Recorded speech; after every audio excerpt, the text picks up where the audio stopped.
Hello, good afternoon, and many thanks for joining us yet again for another edition of Opposing Views right here on MX24 TV. We are transmitting live from the Silicon Square here at East Legon in Accra. My name is Kwabna Chenchene, and today I'm glad you've made time to join us yet again because yesterday was a very busy day for a lot of people, and it was the day the president decided to address us all and let us know the situation in which we are in, the current state of the country, as he presented his first address as a State of the Nation address for his second term. So it was a pretty interesting thing. The president had a lot to say. However, commentary subsequent to whatever it is the president said on the floor of Parliament suggests the president had a different rhetoric. He was speaking about a different nation. That's what the minority is saying. The majority, however, there's no minority, there's no majority, it appears. So the NDC caucus in Parliament claims the president painted a pretty different picture of what it is we are all observing in the country as the state of the nation. However, the NPP caucus suggests that this is a true reflection of the state of the nation and also gives us a clear indication of where the president intends to take the country in the next few years while he is president of the republic. Today, we want to pay attention to some key things the president said and take a look at some of the sectors. We will not do all the sectors. Subsequent programs on this very channel will focus on the other sectors. But today, we just want to pick just a few of those sectors, pay attention to it, and speak to some experts, some key stakeholders, and get to appreciate what it is they also make of the state of their sectors when it comes to the presentation put out by the President of the Republic. And today also we'll give you out there the opportunity to also share with us what it is that you make of the President's address. Is it really a mere act of rhetoric, as some are suggesting, or it's indeed the reality on the ground? We'll be back shortly.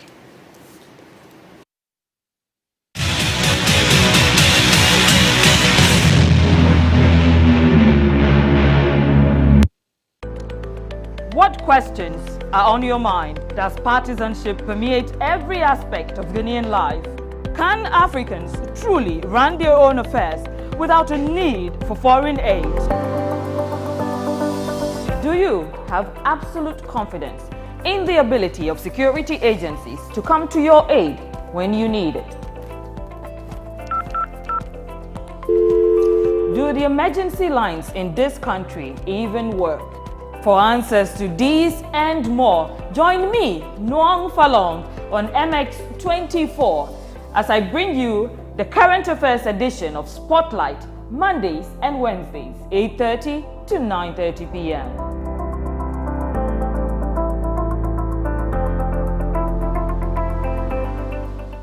Unique, contemporary, engaging. Introducing the ultimate talk show that captures, scrutinizes, and stirs up conversations around relevant content across the globe. We talk to the movers and shakers in the tech, youth entrepreneurship, creative arts industry, and many more. Join me, Kwame A. Opoku, usher you to the realm beyond the headlines, new tech releases, trends, and clicks. It's going to be a fun ride on MS Conversations.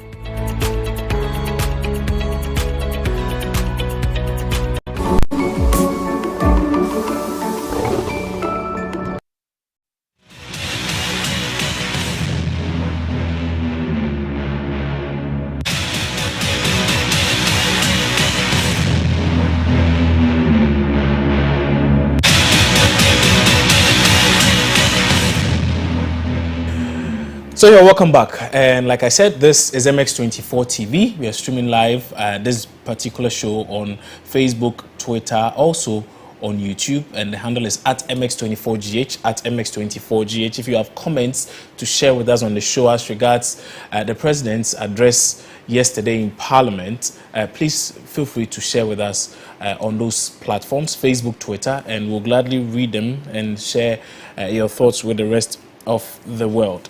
Like I mentioned today, we want to pay attention to a few things the president said yesterday in his State of the Nation address. It was a pretty lengthy one. I think it was a little over 2 hours or so.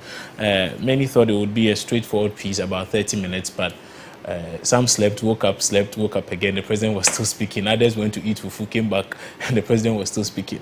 But that's fine. And so, for those who are going to join me today to help us appreciate whatever it is that was said and place it into the proper context, we are going to segment the show. So, in the first set, we are going to have a few people join us, and then when we return from the break, another set will join us. So, for the first set, we want to focus on the issue of security. And also, that very, should I say, okay, I'm not going to talk about that. But yeah, we're going to focus on security. It's very, very important. So today, Adib Sani is a foreign policy and security analyst. He's one of our guests. He'll be joining us. Also, the issue about corruption, which appears to be a major issue in Ghana, is something we have on the table. And so we are also fortunate and privileged enough to have an anti-corruption campaigner in the person of Vitus Azim join us for that very conversation. Bright So is also programs head for the Anti-Corruption Coalition. He will also be joining us in a brief while for us to kickstart the conversation on corruption. We're going to merge the issue of corruption together with that of security. So let me start by welcoming our guests to the show, Mr. Adib Sani, Bright So, as well as Vitus Azim. Gentlemen, good afternoon. Many thanks for agreeing to join us today. Yeah, you're welcome. Fantastic. All right.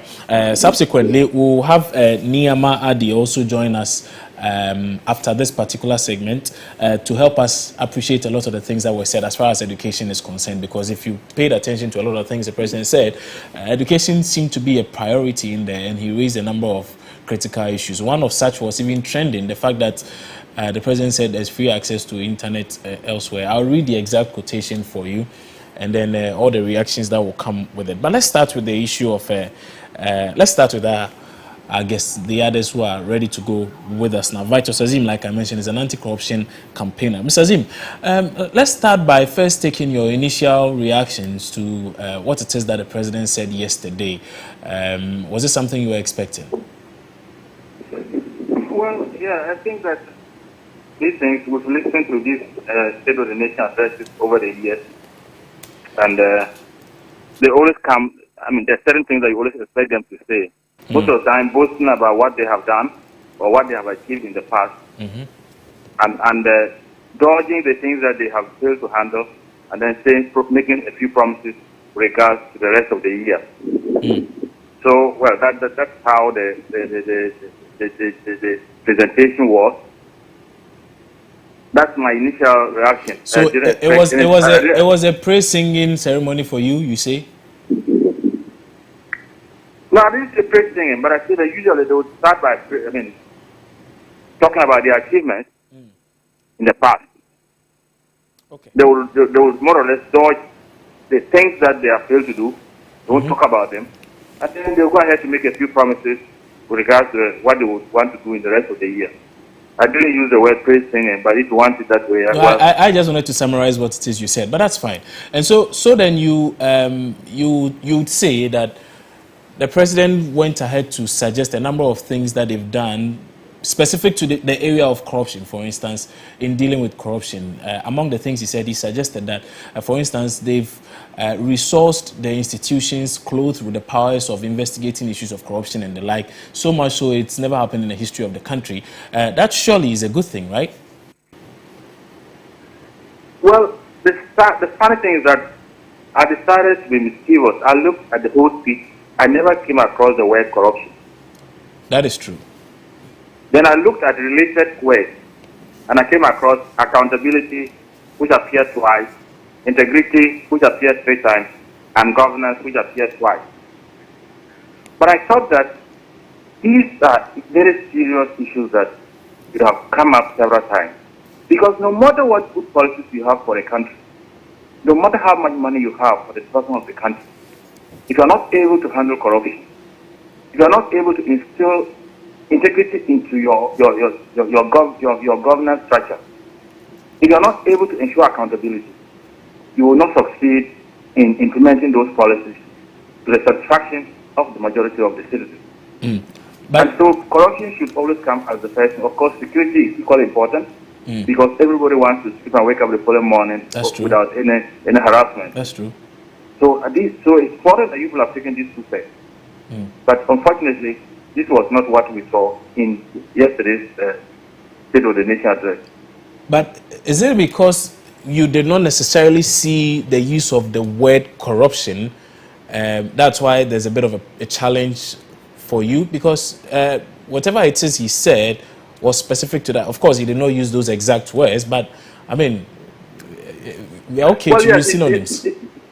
Well, that was something, but that the whole 26-page speech about the state of this country has not talked about a number of people that have been arrested, prosecuted, or at least some officials who have been sacked or made to refund stolen money to the state. It is very important. And so when it's missing, it means a lot. But of course, I admit there were certain things that he said that, even though not directly, but linked to corruption. For example, he talks about the expectation of the people that the governance institutions to do their work with professionalism and good faith. And see, when you're talking about good faith, what I saw, it immediately takes me back to Domilovo. It's like, oh, he wasn't doing things in good faith, and that's why probably you have to find a way of getting him out. Then he assured us that the institutions are working. And like I said, talk about doubling the funding of the accountability institutions, and also pledges to Ghanaians or reassures Ghanaians of his uncompromising commitment to strengthen the institutions of our democracy. These are areas that he talks about: integrity, fairness, openness, and accountability. But these are words which have not gone with action since this government came to power. In fact, since we have had governments in the past. But is it not factual if he says that he has resourced the entities, for instance? It's factual. So they've gone beyond words. Well, when you say it's factual, I don't know whether you looked at the budget. I did the budget. I looked at the budget for this accountability institution, I think in 2018 or so. And I did not see those increases that he's talking about. With the issue of the special prosecutor, for instance, when Martin Amidu decided to leave... Can I finish?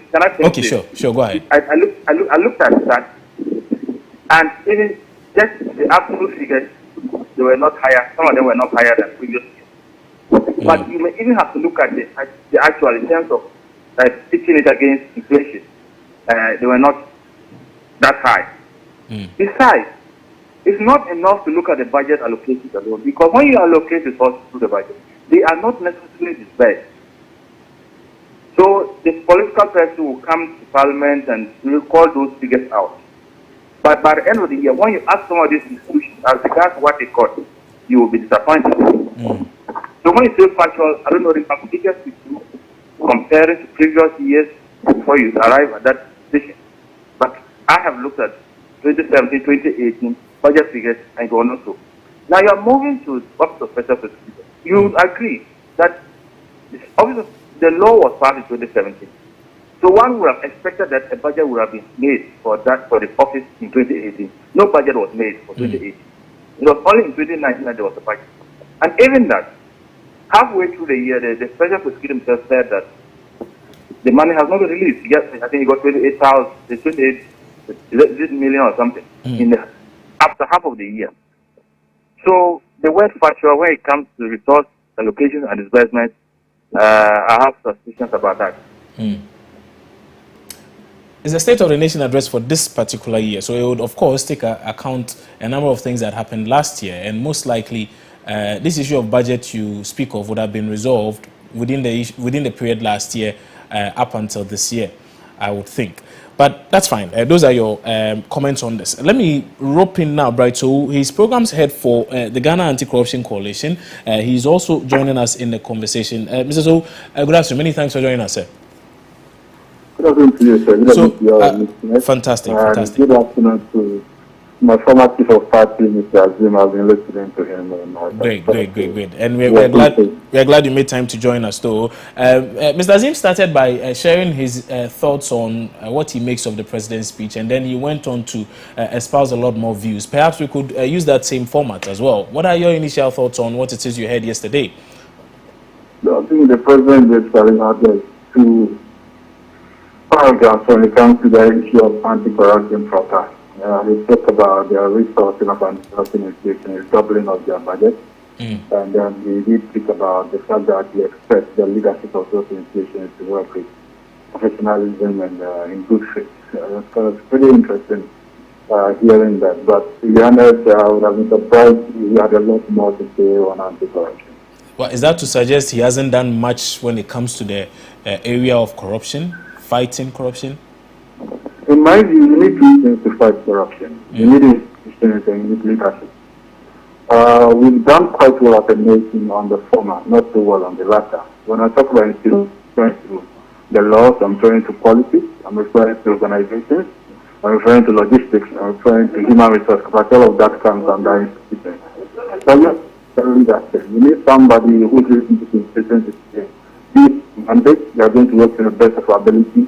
They are going to be passionate about what we do. You are going to really take the mandate and work for the people of that. You are going to work fair to everybody. You are going to treat everybody equally since you are under rule of law dispensation. I think the leadership has been missing. Of course, when I saw even the good faith basis, I mean, it was kind of interesting too, because I think the government rather than anti-corruption leaders on a good faith basis, not the other way around.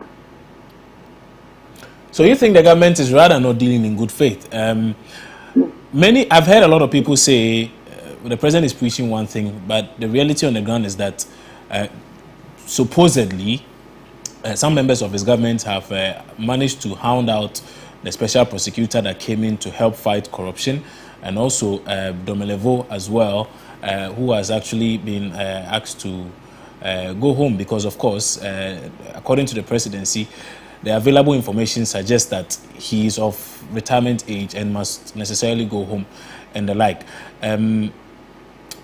How is it that the president is necessarily blamed? Let's start with, for instance, the issue of Domelevo. In the instance where a gentleman who has accumulated leave and refuses to take it is asked to take it, when obviously, again, there's precedent to back that. That's the first point. And the second point, when it's time for him to return, it is then discovered that perhaps he may have even gone beyond his age of retirement, for which reason there's no point in him even returning. How does that suggest that the president or the government is not keen on fighting corruption and is operating in bad faith? First of all, let me start with the comment you made about some members of the government. With the issue to raise, the president has been part of it. Those letters have come from the office of the president. So we cannot hold brief and say some members of his government. The president has been a key part of these decisions. So I want that out there and clear. Two, you refer to the let's deal with those issues. The fact that the president does not make something right, especially if legally it is wrong. And I think that's why we have a case in court challenging this issue of accumulated leave. I don't want to speak so much about that since the issue is already with the Supreme Court to give interpretation. But again, you mentioned the issue of the records. Now, all we saw in the public domain really is a letter from the audit service board to Domelevo saying, I've learned based on your split report in 1978 that your actual date of birth is 1st June 1960 and not 1st June 1961. Those records further suggest that you changed the date of birth in 1993 to 1961. Could you explain those? We saw an explanation from Mr. Domelevo. Now, the letter comes from the president saying that he's got information that suggests that he's reached his retirement date. That would suppose that he's actually holding on to the 1960 date of birth situation. Now, how do you call that a result situation? Which information the president referring to? The sources of getting dates of birth are known. It's your birth certificate, it's your national ID card. Which source of data is the president referring to that he's got his records from? Come on, you cannot just say these things and expect that you should not be accountable for the sort of things you say. Which record is he referring to? In any case, it will take, and it's important to note that if Smith had done their work well in 1978, that even that first filing should not stand. Because if a gentleman comes to you saying, my name is Daniel Domelevo, you are suggesting you was born on Thursday, and gives you a date of birth that suggests you was born on Wednesday, that already is something to be suspect about. And previous documentation suggested that his date of birth is 1961. He has actually gone to this same record, the Smith saw, to say, I got that wrong the first time. I'm trying to change it and correct it now to 1961. And his date of birth shows 1961, passport shows 1961, other documentation shows 1961. So what do we mean by records that I have obtained? That is what, beyond the official record, beyond documentation? The truth, and this is my analysis of it, is that somewhere along the line, Domelevo's work and the fact that he was exposing corruption began to make certain elements of government uncomfortable. They wanted him out. They began looking for reasons. They that, found accumulated leave. Use it at the right point in time to force him out of office when the Crown Associate case was still on, and have somebody else instead vote to, as it were, validate the work undertaken by Crow. They kept digging, looking for information. Look, this is what you call bad faith basis. Because to the government, they don't even need a good reason. All they need is a reason, something to say. And they don't care whether it's legitimate, they don't care whether it's a good one, they don't care whether it's a fair one, the person must leave power. So this is being funded out of the office and being dealt with on a bad faith basis. That's why I found that comment by the president yesterday, particularly quite interesting. In the case of the, what's his name, Mr. Midu, he resigned, but he resigned based on the fact that he said, look, I cannot work with this government. There's too much interference coming into my work here. And because of that, I cannot work with the government. I cannot work with the president. It's not like a situation of some members of the government. I think this comes straight to the presidency itself. The letters that we've seen communicating with these two gentlemen, one going on leave, the other, essentially resigning, have come from the office of the president. On this basis, it's difficult to say that the government has dealt with what I'll call its prime and closing factors on a good faith basis. That's actually make sure that the prime and closing factors will actually hoping, we are expecting to actually do something. Office Special Prosecutor, Auditor General, Mr. General, are the ones that will take out of office, and that is significant. Circumstances are significant because of that. I see. And it's quite funny when the president is the one who turns around to say, leaders in such office must act with good faith basis. The ones that were working well and working effectively, the ones you could see, not dealt with on a good faith basis. Mr. Azim, would you also say that the president was the one being hypocritical when he suggested that perhaps he hopes that institutions which try to throw the spotlight on issues of corruption and the like need to operate in good faith? Would you say that the president was being hypocritical with that very line in his presentation? I think well, I wouldn't use the word hypocritical, but I think that he was not being honest with Ghanaians. Because Bright has already put those issues there. One, cumulative leave, the leave is called annual leave. So at the end of the year, if you have not taken it, it's gone. Unless your employer has not allowed you to take the leave, in which case they pay you maybe cash for the leave, buy your leave, or say, okay, we'll allow you to carry forward the following year. Mr. Domozwo never applied for his leave. It wasn't refused. But the year ended. He forfeited it. So it was made clear to the president that this issue of cumulative leave does not apply. When he wrote back explaining, the president rather increased the number of days for him, with the hope that it will go beyond the election and probably extend to his retirement stage. But he didn't do that. It didn't work that way for him. Then they now have to find ways of, you should have gone on retirement, you didn't go. And there's something circulating on WhatsApp about how the Senate number is obtained. It has your date of birth, it has your month of birth, and it has the year of birth.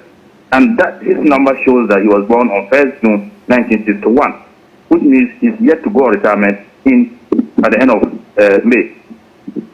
So where did they get that information to say that he is supposed to go on retirement? Besides, Ghanaians have more than just one card. It's not just a Smith card. What is on the Ghana card? What is on the National Health Insurance card? What is on his passport?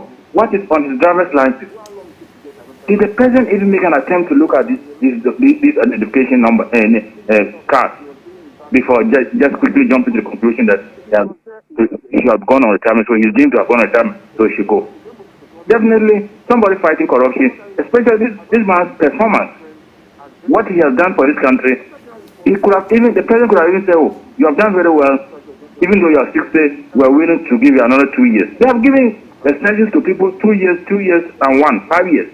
But there are even people in this government, this public service, that have exceeded 65 years, and they are still working. And in any case, there are so many Ghanaians, senior public officers that have accumulated their leave and they are not on. They haven't been forced to take in accumulated leave. If you decide that you're going to take an action, to be fair, apply it to everybody. But you just handpick Mr. Domozwo alone and say you have accumulated leave. How about the several chief directors and other people that have got accumulated leave? And we know in this country, people normally wait when they're about to go on time in 2-3 years. They accumulate their leave and then they get what they call criminal leave. So why was Mr. Domozwo just separate? With regards to Manamidu. People even thought that he wouldn't have stayed that long because they thought that he would not be able to handle the frustrations that he would get from the government of the day, being from a different party, and also dealing with a government that is not that committed to the fight against corruption. So he even stayed long for some of us. That's fine. And if you are working and you're not being, you don't see the appointed authority recognizing what you are doing, or even frustrating you. For example, if I ask for information, if you ask for information from, let's say, the police service, and they refuse to give it, the president should be able to direct the IGP that please provide. I ask you to provide that information because the IGP is under the president. It's not an independent institution like SHRAG or the service. So why were this not happening? If he was committed to the fight against corruption. All right. How many people have we heard that have been sacked or prosecuted or had their assets seized because they have been found to have engaged in corruption? Even how many investigations has this government carried out and come out with findings that have led to the sanctions of any public office in this government? Okay, Mr. Azim, I want to ask one last question though. Based on what you saw and heard yesterday in Parliament, how do you see the fight against corruption going in the next 4 years? When you're talking about happiness in Parliament, it's very unfortunate. Look at what happened on the night of the 6th. With the TV cameras and everything, people are ready to snatch ballots and run away. I mean, these are people that we call honorable, supposed to go and represent us in Parliament. So when in the general elections this is happening, you're not surprised. Yet some of them will come out openly and say, oh, we are telling our supporters not to engage in violence. Yet it appears behind the scenes there are the people pushing these people to carry out that kind of thing. So that was unfortunate. And of course, since the president did not give the assurances that we expect, since the president did not see what he has actually done fiscally to operationalize his determination to fight corruption, I'm not convinced that we're going to make any headway. Okay. All right. Mr. Azim, many thanks for your time today. Let me hear the words of Bright Soul as well. I'm going to ask you the same question, Mr. Soul. Based on what it is you heard the president say yesterday, how would you... Okay, I'm told that Bright Soul's line has gone off though, but I also wanted to take his reaction to the issue of the fight against corruption and how it will likely play out in the next 4 years or so. But perhaps we'll have to leave that conversation for now. We are done. If you have questions, please note them, because in the last 10 minutes of the show, we'll give you the opportunity to call in and tell us what it is you think about what you heard yesterday on the floor of Parliament. But to the issue of security now, and Adib Sani is a foreign policy and security analyst. He's going to help us understand what it is some of us heard yesterday, whether or not it's actually something we were even thinking we were going to have. But that will be after this break. Again, like I said, in the last 10 minutes of the show, you will be allowed to phone in and let us know your thoughts. So do well to take note of the numbers once you put them on the screen so that you can call in and share your views with us. This is Opposing Views. We'll be right back.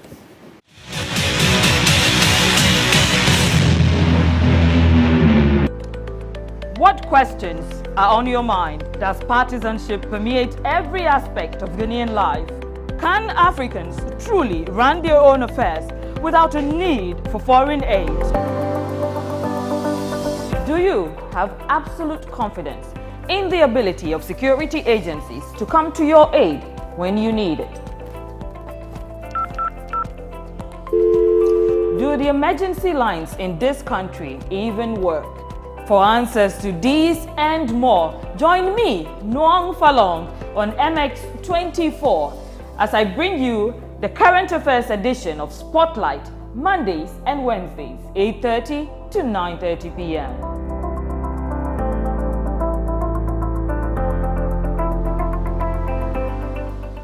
Unique, contemporary, engaging. Introducing the ultimate talk show that captures, scrutinizes, and stirs up conversations around relevant content across the globe. We talk to the movers and shakers in the tech, youth entrepreneurship, creative arts industry, and many more. Join me, Kwame A. Opoku, usher you to the realm beyond the headlines, new tech releases, trends, and clicks. It's going to be a fun ride on MS Conversations.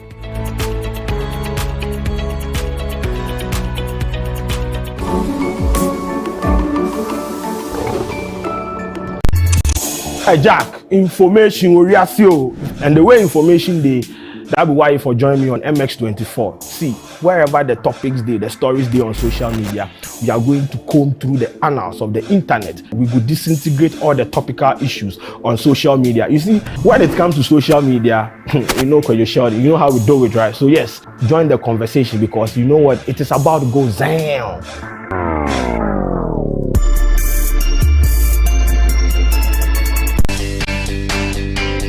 What's up, JH? Welcome to MX Beats, your official entertainment and lifestyle home. And every single week, we're bringing you your favorite artists. Say cheese, take a picture, shake a pose, make a see, take a picture. What's the name? Indeed, we also bring you exclusives in music videos, interviews. Honestly, we have got you covered right here on MX Beats. Who is this? Okay. Oh, I love this. I think I know what this is. This is an OG. This guy is not even a footballer. I don't know what to what did I say? They like vintage. What did I say? Jay-Z, baby. On this show, we help unearth new talent, write the right mix of music to boost your energy. Big man, big things, yeah. Tim, still shoes, big things, yeah. You figure say we they come joke me as I they come, my mind was plenty. Charlie, my name is Jason Elaine. My name is Miss Drew. My name is DJ Vorosky, and I'm here to give you the best of music.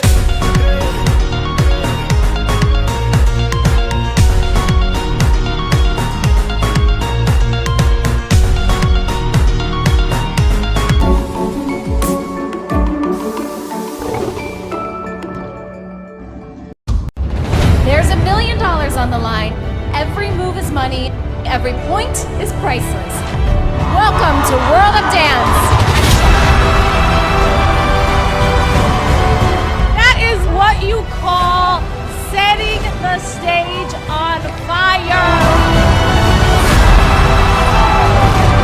This was the first $1 million performance we've seen yet. This is magical to watch. I loved it.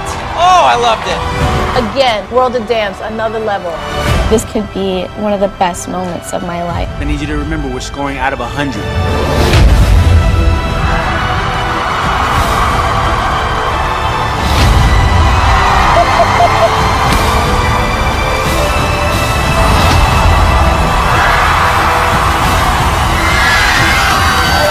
Our first perfect score of the competition.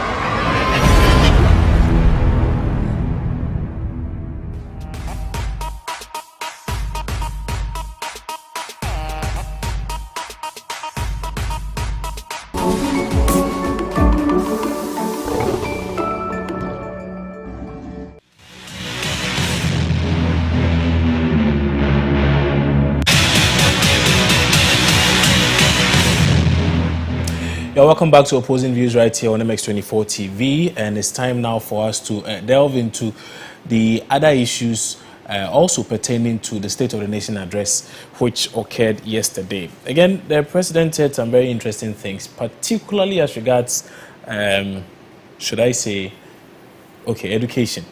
Very, very interesting things, and I've been combing through the speech, and I've seen some really, really interesting things, and I'm glad that today we've managed to get some very important persons join us for our conversation. Nyama is a chartered management consultant, a strategist, and also is an educationist. Mr. Adi, good afternoon. Many thanks for joining us. Also, Angel Kabonu is president of the National Association of Graduate Teachers. He's also joining in our conversation. They will be helping us understand a few things. But just before we have them in, let me just get the few thoughts of Adib Sani when it comes to issues of security. Mr. Sani, good afternoon. Let's talk about security and what it is you heard the president say yesterday. Were you impressed at all with issues of security as posited by the president as the real state of the nation? Well, thank you very much for the opportunity. even though it is a State of the Nation address, we don't expect the president to be able to holistically cover everything security in the country. But of course, we do expect him to touch on some few very important areas. Unfortunately, the president failed to deliver on that occasion. What the president said yesterday wasn't new. It is a strategy that has been tried and tested for years on end. Equipment, logistic, vehicles, helicopters, whilst at the same time failing to deal with the fundamental issues confronting law enforcement in the country. Talk about vehicles. Previous administrations have donated vehicles, okay? We've even had in the past helicopters procured for the police. I remember at a point a police officer was shot at La Paz, and there was talk about getting them bulletproof vests and sidearms, etc. Okay, fine. I'm not in any way disputing the relevance of logistics for law enforcement. However, it's a bit of this and it's a bit of that. We don't ignore the fundamental issues, particularly regarding modernizing crime and investigation, creating an atmosphere or an environment where criminals would be disincentivized from perpetrating the crime in the first place. We still have a major issue so far as crime and investigation is concerned. And interestingly, most of the processes involved, I have a lot of police friends, some are working for the CID, and they tell me that most of the processes involved in criminal investigation is manual. When we are in the 21st century, technology is leveraged, the use of DNA technology, the use of biometric, but we have consistently failed to modernize crime fighting in the country. That is why criminals have become emboldened these days to the extent that they can even go after bullion vans, knowing full well that there's an armed police officer on the vehicle. So that should tell you something. But Adib, then that suggests that we should all be happy with some of the things we heard the president say, because, for instance, he had suggested that they were resourcing the entities, and even for the labs, they were putting in place a lot of measures and material which will help the police service on the CID conduct a lot of investigations in a much more thorough manner, also swiftly and the like. So I think it's a gradual step. Of course, we are not there, but I think some commitment is being shown in that regard. Or you disagree with that? Well, I would rather see the walk rather than the talk. Criminal investigation has to be digitalized. Unfortunately, we don't have enough crime labs. I think we have crime labs in Accra and in Kumasi. So what it means is when a crime is perpetrated in somewhere, in Boku, it would have to be transported all the way to Kumasi. And evidence, some of it is forensic in nature. It can expire. It can get contaminated in transit. That is why there's the need. And I've said this over and over again, for crime labs in every single regional capital in Ghana. But it shouldn't end there.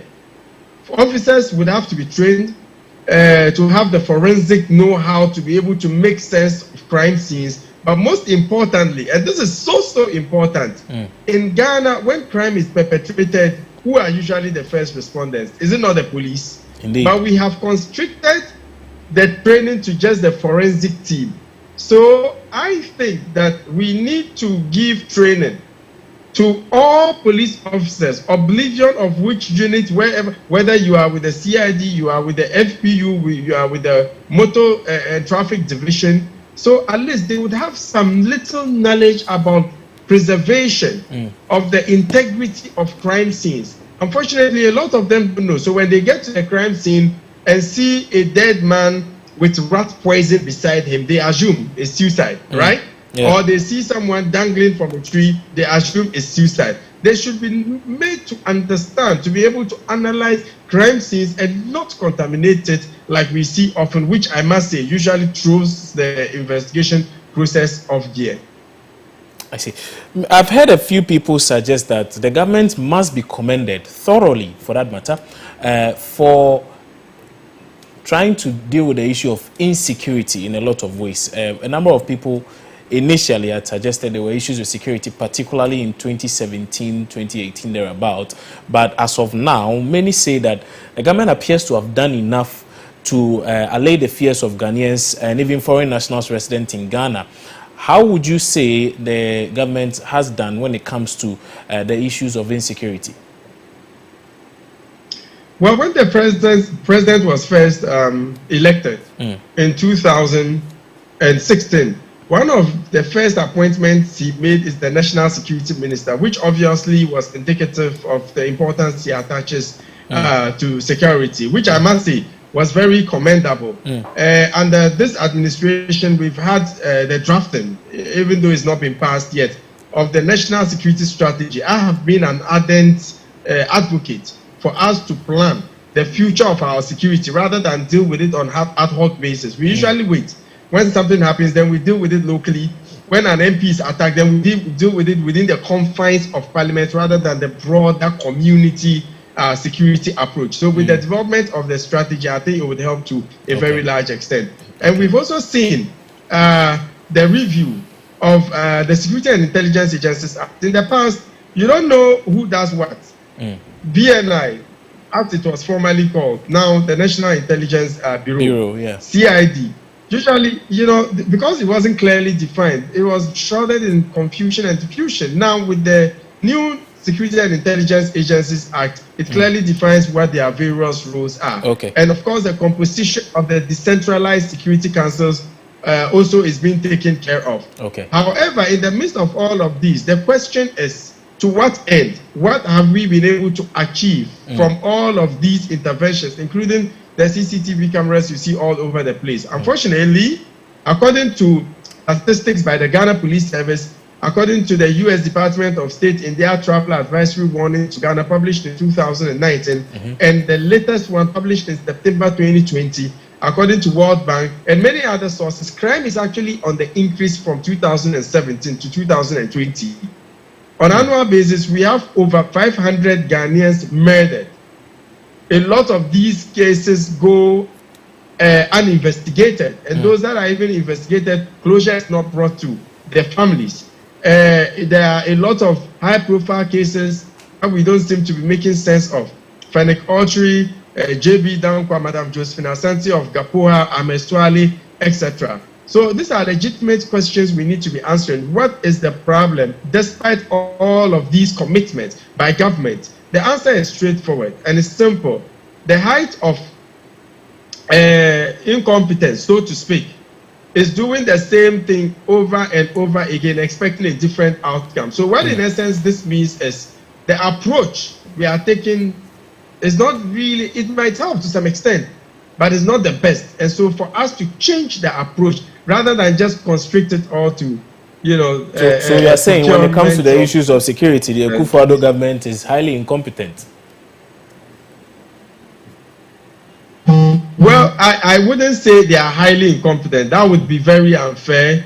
And I mean, that if they were highly incompetent, I'm sure you and I wouldn't have been able to grant this interview. Indeed. And that's the point I would have made anyway.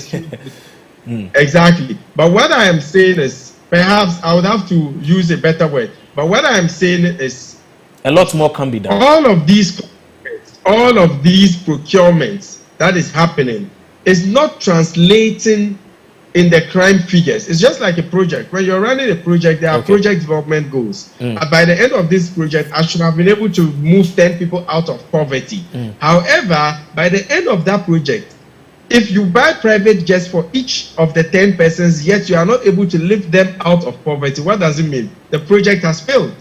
So that means you would have to re-strategize. I think that we need to re-strategize so far as security is concerned. And I'm particularly excited that we have the new Security and Intelligence Agencies Act, which has streamlined things, and of course the National Security Strategy. And I'm particularly very enthused, very intrigued about all of these because of what is happening in Burkina Faso, the Sahel region, and the attacks we've witnessed in Grand Bassam, Ivory Coast, Benin, and other parts of the West African sub-region. And Ghana remains largely untouched. So how do we safeguard the peace, and even make it better going into the future.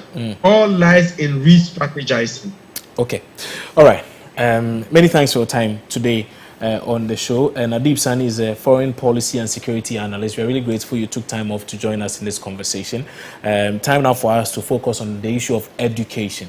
And Niamadi, like I mentioned, is a chartered management consultant, strategist, and educationist. Mr. Adi, good afternoon once again, and we are really grateful you've stayed on for us this long. We sincerely apologize for the delay. But let's start by asking this question, though.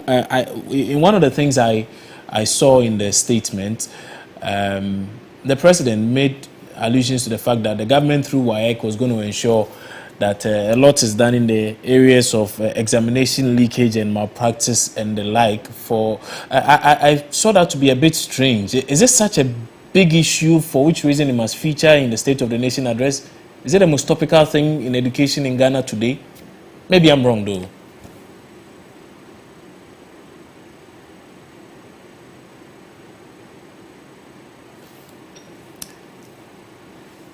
Yamadi, can you hear me? Okay, Niama's network is not very stable. Perhaps we should call him via phone immediately and then get his thoughts on this. While I invite calls from you, cherished viewers at home also, for you to share with us your many thoughts on what it is we've discussed now, vis-a-vis what it is we all heard yesterday in Parliament. We're going to call Niamadi on phone now and then hear his thoughts. But for those of you who are keen on sharing your thoughts with us, the number is 055-033-1511, 055-033-1511, and 020-473-8481. 020-473-8481. The State of the Nation address. The rhetoric versus the reality. That's the question. What you heard yesterday, was it really a true reflection of the state of the nation? That's fine. So let's get back on the line now and speak to Niamadi, whom I believe should be on now. Mr. Adi, okay, Mr. Adi is still not on. And then we are going to take your calls then. Okay, so it appears Mr. Adi's microphone was off. And it wasn't the network per se. It was his microphone that was off. Anyway, can I get an update on that, please? Is he on? Back on? Okay. Phone lines are active now then. 055-033-1511, 020-473-8481. If you have thoughts to share, let's hear you. But however, I have a couple of sound clips I would want to play to you, though, on a few of the things we have discussed today. Nana was dead and gone, was buried and had been pushed to the annals of history. Please, the president has a very interesting information for you. And so let's take a listen to what the president had to say about the Ejapa deal when he went to Parliament yesterday and in his address found a way to update us on what is going to happen. We thought it was dead. Apparently it's not. Let's hear the president. Our security services have been retooled and re-equipped substantially under this administration. Indeed, the first 4 units of 4-story blocks of 16 flats under the barracks regeneration project have been commissioned, and the remaining part of a 42-bedroom self-contained accommodation units for the 6th Battalion of Infantry and Airborne Force in Tamale have also been completed.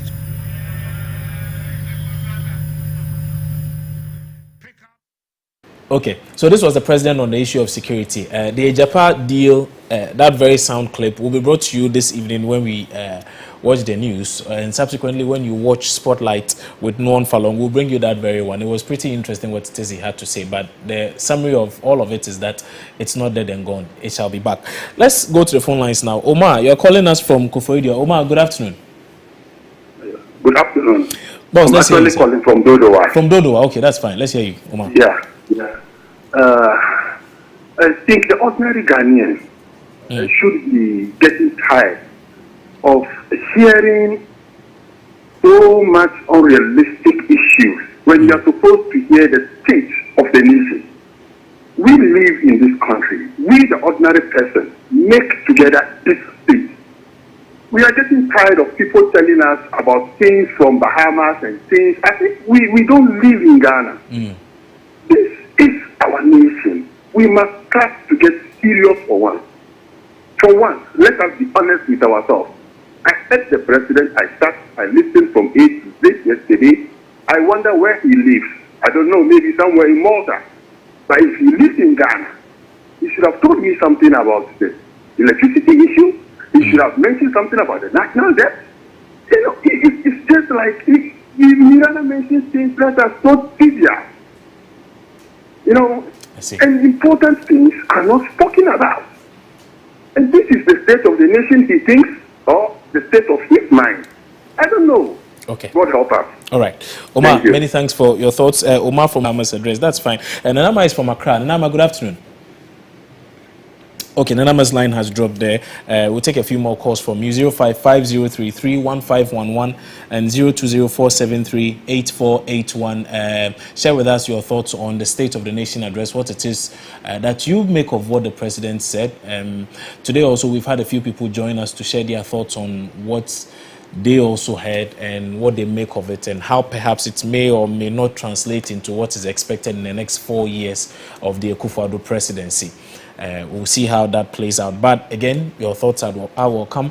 055-033-1511 and 020-473-8481. Mayor, you're joining us from Dambai. Good afternoon. Hope all is well. Good afternoon. Great. Let's hear your thoughts, sir. I enjoy your program. Thank you. Yesterday, what the president said was so obvious. In actual fact, we are all here and we know what is happening. And when the president like Nana Akufo-Addo come to tell us that everything moved well in the past election, I don't know what to say. And we should be serious in this country. It is high time we should be serious in this country, especially our president. I am not even blaming Mr. Akufo-Addo alone, but all the presidents who are now in. We should be learning so many things from those countries that we travel to, claiming that it is a nice place for us. We should also bring those things here. Not only that, the big bosses will only go there and then they will come and tell a story. We want things that happen over there to happen here. This is fair for us. Yesterday, it was just his mind. It was not the State of the Nation address. Okay. Thank you. All right. Thank you very much. Opoku, you are joining us from Ejusu. Opoku, good afternoon. Let's hear your thoughts, sir. Good afternoon, sir. Yes. Please, I want to comment on yesterday's... Please feel free to do so. State of the Nation address. Yes. I think Akufo-Addo is one person who is very good in flowing English. He is good in speaking English, but I don't think he's good in managing the economy of Ghana. But available statistics suggest that the economy was doing well until COVID hit. So why would you suggest that is not the case? You see, it depends on the way you say it. Because we, the grassroots people, we, the ordinary Ghanaians... You don't feel it. It's not being... Yeah, we don't feel it. Okay, all right, that's We don't feel it in our pocket. We don't feel it in our day-to-day life. We don't feel it at all. It seems everything is out of hand. Price of goods and services are high on the market. You see, Akufo-Addo says he has done this planting for food and job thing, and then that there is availability of food on the market. But there's nowhere in the world that where food is available and then the prices are high. Even in economics, it doesn't go like that. You understand what I'm saying? It does. It depends on a lot of other factors, but I do get your point. So, for instance, okay, we won't go into that debate, but I get your point. Thank you. Thank you. So I don't think watching yesterday's State of the Nation address, I don't think it's respect on the situation, on the current situation. All right, that's okay. Thank you. Let's go to Tamale now. Seidu, you are our last caller. Seidu, let's hear your thoughts, sir.